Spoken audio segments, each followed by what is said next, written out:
លោក Dale Batista ឬដែលពិភពលោកស្គាល់ច្បាស់ថា Batista គឺជាអតីតកីឡាករកីឡាការអាជីពដ៏ល្បីល្បាញម្នាក់របស់ស្ថាប័ន WWE និងជាតារាសម្ដែង Hollywood ដ៏ជោគជ័យនាពេលបច្ចុប្បន្នថ្ងៃនេះខ្ញុំនឹងនាំអ្នកទាំងអស់គ្នាឲ្យស្គាល់ពីជីវប្រវត្តិសង្ខេបរបស់លោកសម្រាប់ព័ត៌មានផ្ទាល់ខ្លួនឈ្មោះពេញ David Michael Batista Jr. កើតនៅថ្ងៃទី18ខែមករាឆ្នាំ1969បច្ចុប្បន្នអាយុ57ឆ្នាំគិតត្រឹមឆ្នាំ2026ទីកន្លែងកំណើតទីក្រុង Washington DC សហរដ្ឋអាមេរិកកម្ពស់ 1.98 ទម្ងន់ប្រហាក់132គីឡូក្រាមក្នុងអំឡុងពេលប្រកួតសម្រាប់ជីវិតដំបូងនឹងការតស៊ូមុនពេលក្លាយជាតារាល្បីលោក Batista មានជីវិតពោរពេញទៅដោយការលំបាកលោកធ្លាប់ធ្វើជាអ្នកយាមទ្វារនៅក្លឹបនិងជាអ្នកហាត់ប្រាណលើកដែកម្នាក់លោកបានសម្រេចចិត្តចូលហាត់កីឡាកាសនៅវ័យប្រហែល30ឆ្នាំដែលជាវ័យមួយយឺតបន្តិចបើធៀបនឹងកីឡាករដទៃសម្រាប់អាជីពក្នុងស្ថាប័ន WWE The Animal Batista បានបង្ហាញខ្លួនដំបូងក្នុង WWE នៅឆ្នាំ2000ប៉ុន្តែចំណុចរបត់ដ៏ធំបំផុតគឺនៅពេលលោកចូលរួមក្នុងក្រុម Evolution ជាមួយ Triple H, Ric Flair និង Randy Orton សម្រាប់សមិទ្ធផលសំខាន់ៗដែលលោកទទួលការនៅជាអ្នកកីឡាកាសមានដូចជាឈ្នះខ្សែក្រវ៉ាត់ពិភពលោក World Heavyweight Champion ចំនួន4ដងឈ្នះខ្សែក្រវ៉ាត់ WWE Champion ចំនួន2ដងឈ្នះការប្រកួត Royal Rumble ចំនួន2ដងក្នុងឆ្នាំ2005និងឆ្នាំ2014ក៏ត្រូវបានគេឲ្យរហស្សនាមលោកថា The Animal ដោយសារតែកម្លាំងដ៏ខ្លាំងក្លានិងស្ទាយវាសម្រុកមិនដកដៃចំណែកអាជីពជាតារាសម្ដែង Hollywood បន្ទាប់ពីចាក់ចែងពីសង្វៀនកីឡាកាសលោកបានបោះជំហានជួរទៅក្នុងវិស័យភាពយន្តនិងទទួលបានការគាំទ្រយ៉ាងខ្លាំងជាពិសេសតាមរយៈតួអង្គ Drax the Destroyer ក្នុងរឿង Guardian of the Galaxy របស់ Marvel និងភាពយន្តល្បីៗផ្សេងទៀតមានដូចជា Spectre រឿង James Bond Blade Runner 2049 Dune Glass Onion: A Nice Mystery Batista បានប្រកួតលើកចុងក្រោយរបស់លោកនៅព្រឹត្តិការណ៍ WrestleMania 35 ក្នុងឆ្នាំ2019ជាមួយ Triple H បន្ទាប់ពីការប្រកួតនោះលោកបានប្រកាសចូលនិវត្តន៍ជាផ្លូវការពីពិភពកីឡាកាសដើម្បីផ្ដោតលើអាជីពសម្ដែងទាំងស្រុង Batista ត្រូវបានគេស្គាល់ថាជាមនុស្សដែលមានភាពស្មោះត្រង់និងមិនសូវចេះអួតអាងទោះបីជាលោកមានរូបរាងធំមហិមាក៏ដោយ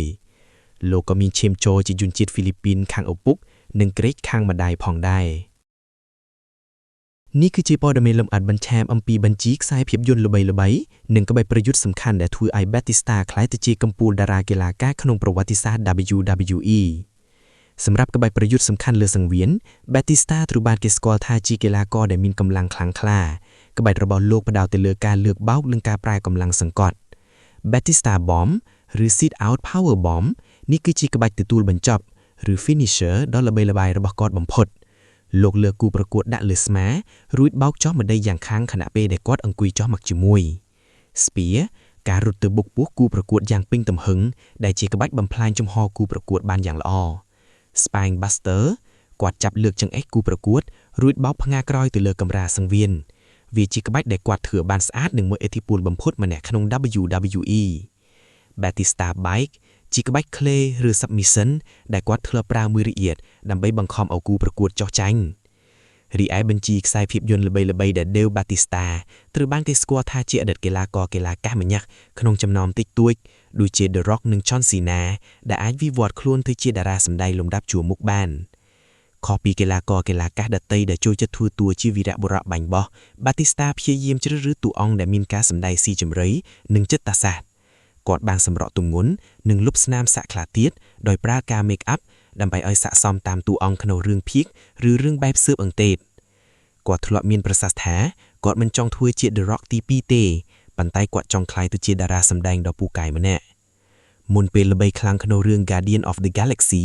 លោក Batista ស្ទើរតែដាច់បាយនិងជួបវិបត្តិហិរញ្ញវត្ថុយ៉ាងធ្ងន់ធ្ងរក្រោយចាក់ចេញពី WWE លើកដំបូងការទទួលបានតួអង្គ Drax គឺជាអ្វីដែលផ្លាស់ប្ដូរជីវិតរបស់លោកជារៀងរាល់ដងតើឥឡូវខ្ញុំនឹងនាំអ្នកទាំងអស់គ្នាមកដឹងពីកត្តាដែលបានរុញច្រានឲ្យរូបលោកក្លាយទៅជាកំពូលតារាលំដាប់ពិភពលោកនោះគឺជាចំនួន rivalry របស់ Batista ជាមួយ Triple H និង John Cena គឺជាព្រឹត្តិការណ៍ដ៏អស្ចារ្យបំផុតក្នុងប្រវត្តិសាស្ត្រ WWE Batista និង Triple H សើបបោប្រឆាំងគ្រូក្នុងឆ្នាំ2005 នេះជាការធ្វើឲ្យ Batista ក្លាយទៅជាស្ដេចនៅ WWE ដែលដើមជើងនៃការនោះ Batista ជាសមាជិកក្រុម Evolution ដែលមាន Triple H ជាមេក្រុមបន្ទាប់ពី Batista ឈ្នះ Royal Rumble ឆ្នាំ2005 Triple H បានព្យាយាមប្រែល្បិចបោកបញ្ឆោតឲ្យ Batista ទៅប្រកួតនៅកម្មវិធី SmackDown ជំនួសវិញដើម្បីកុំឲ្យម្ដុំដើមខ្សែក្រវ៉ាត់របស់ខ្លួនក្នុងឈុតស្អាតដ៏ល្បីល្បាញមួយ Batista បានធ្វើសញ្ញាមេដៃចុះក្រោមដាក់ Triple H រួចចាប់ Triple H បោកខ្ទមនឹងតុ Batista Bomb ពួកគេបានតទល់គ្នាក្នុងការប្រកួតធំៗចំនួន3ដងជាប់គ្នារួមមាននៅ WrestleMania 25 ដែល Batista បានផ្ដាល់ Triple H ដើម្បីក្រងខ្សែក្រវ៉ាត់ពិភពលោកជាលើកដំបូងចំនួននេះបានបញ្ចប់នៅ WrestleMania 35 ក្នុងឆ្នាំ2019ដែលជាកន្លែងដែលពួកគេប្រកួតគ្នាលើកចុងក្រោយមុនពេល Batista ចូលនិវត្តន៍រីឯការប្រជែងគ្នារវាង Batista និង John Cena ដើម្បីក្លាយទៅជាកំពូលបុរសក្នុងឆ្នាំ2010ដែលដើមជើងនៅឆ្នាំ2010 Batista បានប្រែខ្លួនទៅជាតួអង្គកំណាចយ៉ាងខ្លាំងដោយសារគាត់ច្រណែនជាមួយ John Cena ដែល WWE យកចិត្តទុកដាក់ជាងគ្រប់ម្ងាក់និងធ្វើជាមុខមាត់របស់ក្រុមហ៊ុន Batista បានវាយប្រហារ John Cena យ៉ាងធ្ងន់ធ្ងរចំនួនច្រើនលើកនិងបានឈ្នះខ្សែក្រវ៉ាត់ WWE ពី John Cena ក្នុងពេលវេលាខ្លីបំផុតនៅព្រឹត្តិការណ៍ Elimination Chamber ពួកគេបានបញ្ចប់ជម្លោះក្នុងការប្រកួត I Quit Match ការប្រកួតដែលអ្នកចាញ់ត្រូវស្រែកថាខ្ញុំចោះចាញ់ John Cena ជាអ្នកឈ្នះហើយភ្លាមបន្ទាប់ពីនោះ Batista ក៏បានប្រកាសចូលនិវត្តន៍ពី WWE នៅជីវិតពិតដោយសារគាត់ចង់ទៅសាកល្បងនៅ Hollywood សរុបមកជម្លោះជាមួយ Triple H គឺជាការកសាងកេរ្តិ៍ឈ្មោះរបស់គាត់ឲ្យល្បីរន្ទឺចំណែកជម្លោះជាមួយ John Cena គឺជាការបង្ហាញពីសមត្ថភាពសម្ដែងជាតួអង្គអាក្រក់ដ៏ជោគជ័យបំផុតរបស់គាត់រឿងរ៉ាវក្រៅសង្វៀនរបស់ Batista ជាមួយ Triple H និង John Cena ពិតជាគួរឲ្យចាប់អារម្មណ៍ខ្លាំងណាស់ព្រោះវាបង្ហាញពីភាពខុសគ្នារវាងការសម្ដែងនិងជីវិតពិតដោយរំនាក់ទំនងជាមួយ Triple H គឺជាមិត្តល្អនិងជាអ្នកមានគុណផ្ទុយស្រឡះពីការវាយតប់គ្នាយ៉ាងសាហាវលើសង្វៀនក្នុងជីវិតពិត Batista និង Triple H គឺជាមិត្តជិតស្និទ្ធបំផុតរបស់គាត់ Batista តែងតែនិយាយថាលោកមិនអាចមានអាជីពជោគជ័យបានទេបើមិនមានការជួយជ្រោមជ្រែងពី Triple H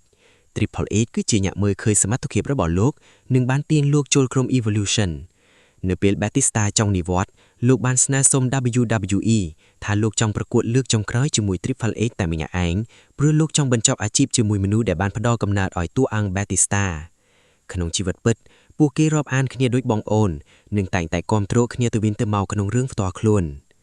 ចំណែករំនាក់ទំនងរវាង Batista និង John Cena គឺមានលក្ខណៈជាការប្រកួតប្រជែងប្រកបដោយការគោរព professional respect